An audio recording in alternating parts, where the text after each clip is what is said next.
Hello students, कैसे हैं आप सब। आइए अब नेक्स्ट टॉपिक शुरू करते हैं 11th क्लास का अकाउंटिंग इक्वेशन। अकाउंटिंग इक्वेशन को डिफ़ाइन करने से पहले आइए हम एक बार ये बैलेंस शीट देख लेते हैं। हमें पता है बैलेंस शीट में लेफ़्ट साइड में कैपिटल और लाइबिलिटीज़ लिखते हैं। यहाँ कैपिटल 60,000 है और लाइबिलिटी क्रेडिटर्स और बैंक ओवरड्राफ्ट मिलके 40,000, टोटल हो जाता है 1 लाख। असेट साइड में संपत्तियाँ अगर हम देखें cash and bank, debtors, furniture, investments, building, ये सब मिलके 1 लाख है। तो यहाँ पे ये फिगर देखिए आप, ये इम्पोर्टेंट है, ये भी 1 लाख है और ये भी 1 लाख रुपए है, ये दोनों बराबर है। हमने कुछ समीकरण जब हमने असेट्स और कैपिटल लाइबिलिटीज़ को जो पढ़ा था तो इस तरह के कुछ समीकरण भी हमने देखे थे। तो यहाँ पे अगर हम बात करें लाइबिलिटीज़ और कैपिटल 1 लाख हैं, असेट्स का टोटल भी 1 लाख है। तो आइए अब देखते हैं इधर इक्वेशन के रूप में assets equal to liability plus जब कैपिटल करते हैं, लाइबिलिटी और कैपिटल को जोड़ते हैं तो ये एक असेट के बराबर आता है। इसको इस रूप में भी हम लिख सकते हैं liabilities equal to asset minus capital. और ये अगर देखें तो 1 लाख में से 60,000 घटाते हैं तो 40,000 आता है। अगर इस रूप में हम इसको लिखते हैं capital equal to assets minus liabilities, तो असेट्स 1 लाख में से 40,000 लाइबिलिटी के घटाएं तो 60,000 रुपये बनते हैं। यानी कि हर स्थिति में ये इक्वेशन सेटिस्फाई करती है और ये करेगी, चाहे कुछ भी हो, ये इक्वेशन हर वक्त ये सेटिस्फाई करेगी, क्योंकि बिजनेस का मालिक बिजनेस में जो भी असेट्स हैं उनमें इन्वेस्ट करेगा, या तो अपना पैसा यानी कि पूंजी के को इन्वेस्ट करेगा, या फिर बाहर से आउटसाइडर लाइबिलिटीज़ को, दूसरे कोई भी क्रेडिटर्स हो सकते हैं या किसी कहीं से भी लोन के रूप में कोई अमाउंट होगी वो लेके असेट में इन्वेस्ट करेगा। तो हमेशा लाइबिलिटी और कैपिटल का जोड़ जो है वो असेट्स के बराबर आएगा और यही हमारी अकाउंटिंग इक्वेशन है। अब हमें पता है कोई भी बिजनेस ट्रांजैक्शन जब होगी वो बिजनेस ट्रांजैक्शन बिजनेस की फाइनेंशियल पोजीशन में कोई न कोई चेंज करेगी। अब फाइनेंशियल पोजीशन का मतलब बैलेंस शीट में 3 चीज़ें हो सकती हैं, होती हैं कैपिटल, लाइबिलिटी और असेट्स। तो कोई भी ट्रांजैक्शन होगी वो फाइनेंशियल पोजीशन में चेंज करेगी। चेंज का अर्थ कुछ घटेगा कुछ बढ़ेगा। अगर असेट्स बढ़ते हैं तो या तो कैपिटल बढ़ेगी या लाइबिलिटी बढ़ेगी। ऐसा भी हो सकता है एक असेट्स बढ़ जाए और दूसरा असेट घट जाए। और अगर घटने की बात करें, कैपिटल या लाइबिलिटी अगर घटते हैं तो असेट भी घटेंगे।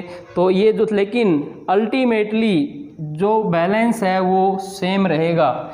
इसी में अगर हम बात करें यहाँ से कोई भी असेट, अगर ये यहाँ पे हम मान लेते हैं फर्नीचर जो है 10,000 का था और ये फर्नीचर जो है ये बेच दिया, किसी मिस्टर ए को बेच दिया और ये उधार पे बेचा गया है, तो होगा क्या। अब या हम इसको कैश में मान लेते हैं, तो कैश में बेचा, एक बार इसको कैश मानते हैं, मान लेते हैं कैश में बेचा, तो होगा क्या। अब ये फर्नीचर कम हो जाएगा तो एक, यानी कि फर्नीचर जो है वो कम हो गया और बिजनेस में कैश आ जाएगा, यानी कि एक असेट कम हो गया और दूसरा असेट जो है वो बढ़ गया। तो और एग्जांपल हो सकता है कैपिटल, और कैपिटल इंट्रोड्यूस कर देता, मान लो बिजनेस का मालिक 20,000 रुपये एक्स्ट्रा और लेके आ जाता है। अगर इसमें करें तो जब कैपिटल लेके आएगा कैश में, तो यहाँ से कैपिटल बढ़ जाएगी तो ये हो जाएगी 80,000 और उधर से कैश इंक्रीज होगा तो ये हो जाएगा 1,20,000 रुपये कुल मिला के।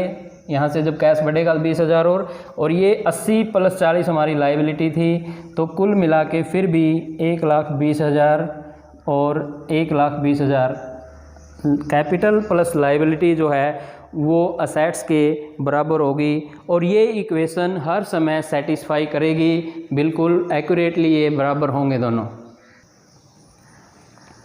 हमें पता है कि ट्रांजैक्शन से फाइनेंशियल पोजीशन पे कोई न कोई प्रभाव पड़ेगा। तो अब हम उदाहरणों की सहायता से लेखांकन समीकरण पर लेन देन का प्रभाव या effect of transactions on accounting equation करेंगे। अब जो अकाउंटिंग इक्वेशन हम जानते हैं assets equal to liabilities plus capital होता है। तो आइए यहाँ कुछ एग्जांपल हैं, एग्जांपल की हेल्प से हम इसको करते हैं। सबसे फर्स्ट एक ट्रांजैक्शन है, business started with cash 75,000 rupees, 75,000 रुपये से कैश से बिज़नेस शुरू किया।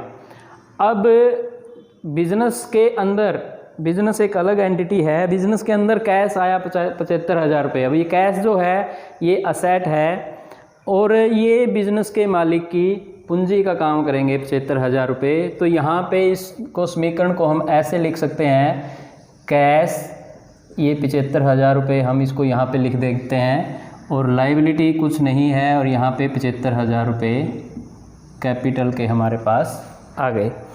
तो ये देखिए 75,000 असेट्स और लायबिलिटी प्लस कैपिटल 75,000, ये जो इक्वेशन है सेटिस्फाई होती है।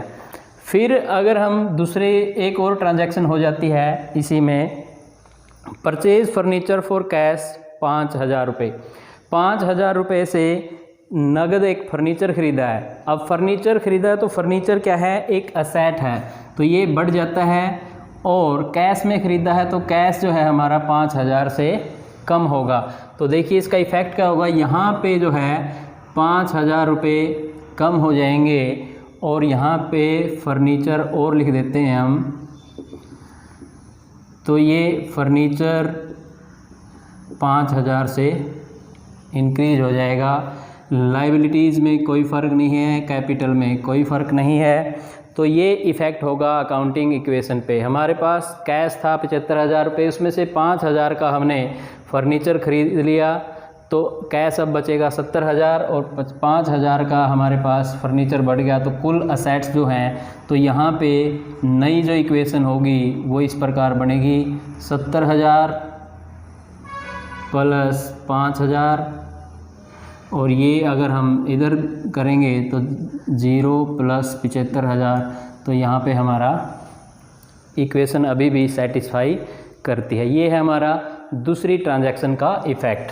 हमें पता है हर ट्रांजैक्शन से कोई इफ़ेक्ट होगा। अब यहाँ पे इफ़ेक्ट हुआ है, एक असेट घटा है, दूसरा असेट बढ़ा है, तो ये इफ़ेक्ट है फाइनेंशियल पोजीशन पे। तीसरी अगर हम ट्रांजैक्शन की बात करें तो परचेज गुड्स फॉर कैश, 20,000 रुपये का सामान खरीदा। जब हम सामान खरीदते हैं तो पेमेंट करते हैं, तो यहाँ पे कैश घटेगा और यहाँ पे हमने सामान खरीदा तो हमारा माल जो है वो बढ़ जाएगा। तो यहाँ पे हम गुड्स और लिख देते हैं। तो ये यहाँ पे इसको ऐसे रख लेते हैं। तो 20,000 का कैश से ख़रीदा तो कैश 20,000 माइनस हो जाएगा, फर्नीचर पे कोई फ़र्क नहीं पड़ना और सामान जो है 20,000 रुपये माल जो है हमारा इंक्रीज हो गया।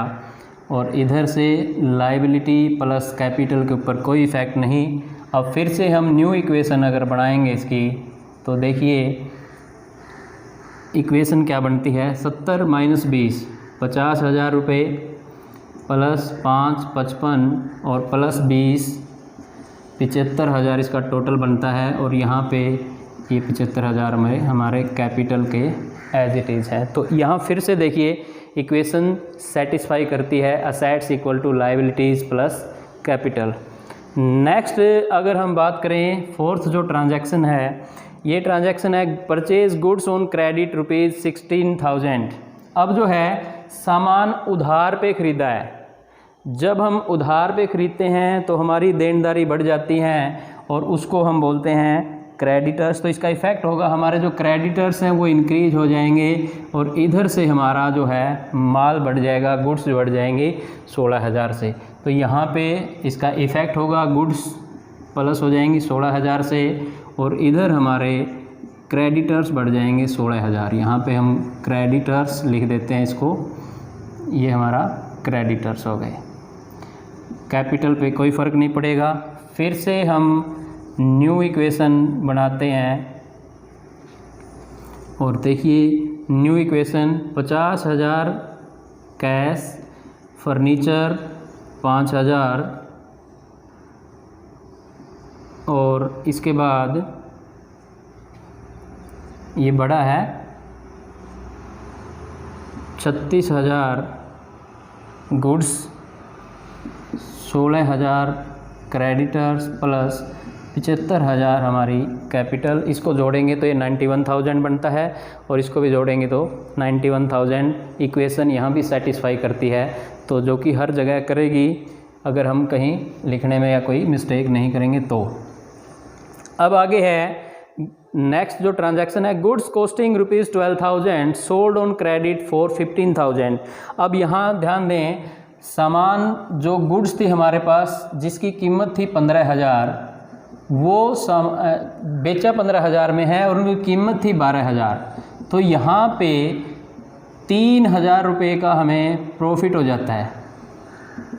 प्रॉफिट के लिए ही बिजनेस किया जाता है। सामान 12,000 का है, बेचा 15,000 में, तो इसकी जैसे जैसे है, अब ये जो प्रॉफिट है ये मालिक का होता है और ये हमेशा जो है कैपिटल में जोड़ दिया जाता है। तो प्रॉफिट कैपिटल में जुड़ जाएगा। देखना इफेक्ट क्या होगा, goods costing ₹12,000 sold on credit, ये क्रेडिट पे बेची हैं और उधार बेची हैं। तो जब हम उधार सामान बेचते हैं तो हमने लेने हैं, तो हमारे जो है डेटर्स इंक्रीज हो जाते हैं।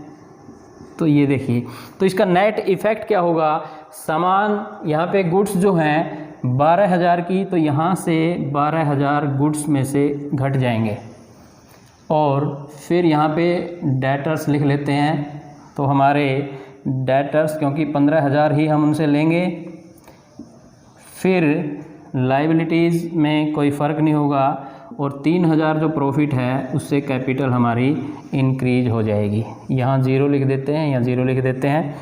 अब न्यू इक्वेशन बनाइए और फिर से देखते हैं इफ़ेक्ट जो है, कैश वही 50,000, फर्नीचर वही 5,000 प्लस 36 में से 12 घटाइए, ये 24,000 होगा हमारा गुड्स, और डेटर्स 15,000,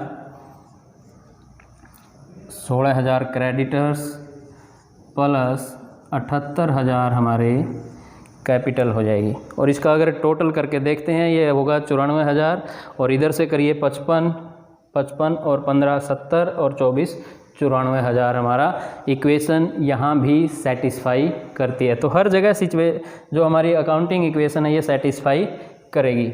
आइए अब लास्ट जो है ट्रांजैक्शन वो करते हैं, पेड रेंट 1,000। अब यहाँ पे 1,000 रुपये रेंट पे किया तो इसका इफ़ेक्ट क्या होगा, हमारा जो कैश है वो घट जाएगा। और दूसरा ये एक्सपेंस है और एक्सपेंस से प्रॉफिट घटते हैं, और जब प्रॉफिट घटते हैं या हानि होती है उस सिचुएशन में जो कैपिटल है मालिक की उसको फ़र्क पड़ता है और वो डिक्रीज हो जाती है। तो इसके इफ़ेक्ट ये होंगे, 1,000 रुपये कैश घट जाएगा और दूसरा 1,000 रुपये से कैपिटल घट जाएगी, बाकी किसी चीज़ पे कोई फ़र्क नहीं पड़ेगा। तो फिर से आइए न्यू इक्वेशन देखते हैं, और ये होगा cash 49,000 plus furniture 5,000, goods 24,000, debtors 15,000, creditors 16,000 plus capital 77,000। यहाँ से फिर देखते हैं 77 और 16 जोड़िए 93,000 होगा ये। और यहाँ से अगर आप इसको करेंगे 20, 69, 73 और 20 93,000 दोनों साइड, तो यहाँ भी इक्वेशन जो है हमारी सेम है और ये सेटिस्फाई कर रही है। अगर इसको आप बैलेंस शीट का रूप देना चाहें तो यहाँ से जो फाइनल इक्वेशन होगी, अगर आपको बोला है क्वेश्चन में, तो जो फाइनल इक्वेशन है उस इक्वेशन को अगर आप बैलेंस शीट के रूप में लिखना चाहें तो यहाँ से हम बैलेंस शीट भी बना सकते हैं। और आप इसको इस तरह बनाएंगे, बैलेंस शीट, यहाँ पे असेट्स, अमाउंट, लायबिलिटीज़, अमाउंट। यहाँ पे लायबिलिटीज़ और कैपिटल दोनों चीज़ें लिखी जाती हैं, लेकिन अक्सर जो हेडिंग है वो लायबिलिटीज़ ही लिखते हैं। तो इसमें देखना है तो यहाँ पे जो हम लिखेंगे हेडिंग बना लेते हैं, कैश, गुड्स या फिर स्टॉक लिख सकते हैं इसको, डेटर्स, फर्नीचर, यही आइटम है और ये इधर लिखनी है हमने। इधर हैं हमारे क्रेडिटर्स और कैपिटल। आइए देखते हैं। तो कैश है 49,000, यहाँ पे 49,000 लिख देंगे। गुड्स हैं 24,000 लिख देंगे। डेटर्स जो हैं हमारे वो है 15,000 के, तो 15,000 लिख देंगे। और फर्नीचर है 5,000। अब अगर लाइबिलिटीज़ में देखें तो क्रेडिटर्स 16,000 और कैपिटल है हमारी 77,000। दोनों साइड अगर जोड़ें तो यहाँ पे ये होगा 4 7 13 1, 2 7 9 93,000। यहाँ पे करिए 0 0 0 5 10 14 और 9 23 2 6 8 9 93,000। और ये हमारा सेटिस्फाई करता है। तो ये है हमारी अकाउंटिंग इक्वेशन जो कि assets equal to liabilities plus capital होती है, और ये हमेशा सेटिस्फाई करेगी। बिज़नेस में कोई भी ट्रांजैक्शन हो वो हमारी फाइनेंशियल पोजीशन पे कोई न कोई चेंज करेगी।